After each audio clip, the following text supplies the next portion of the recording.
ஒரு தேர்தல் அறிக்கையை தந்திருக்கிறார்கள். அந்த தேர்தல் அறிக்கையில் முத்தான சிலவற்றை மட்டும் நான் உங்கள் முன் எடுத்துக் கூற கடமைப்பட்டிருக்கின்றேன். எடப்பாடியார் அவர்கள் பொறுப்பேற்கின்ற பொழுது தமிழ்நாட்டு மக்களுக்கு ரேஷன் கார்டு வைத்திருக்கின்ற அனைவருக்கும் 10,000 ரூபாய் வழங்கப்படும். ஒரு ரேஷன் கார்டுக்கு 10,000 ரூபாய். மகளிர் உரிமை தொகை திட்டம் 1000 2,000 ரூபாயாக உயர்த்தி வழங்கப்படும். அதே போன்று ஒரு வருடத்திற்கு 3 சிலிண்டர் விலையில்லாமல் இலவசமாக வழங்கப்படும்.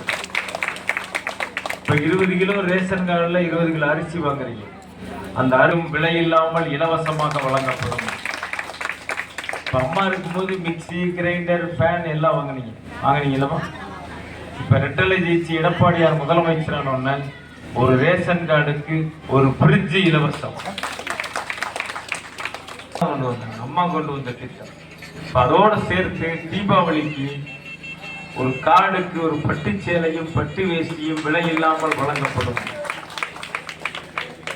அதே போன்று இப்ப பெண்கள் மட்டும்தான் நகர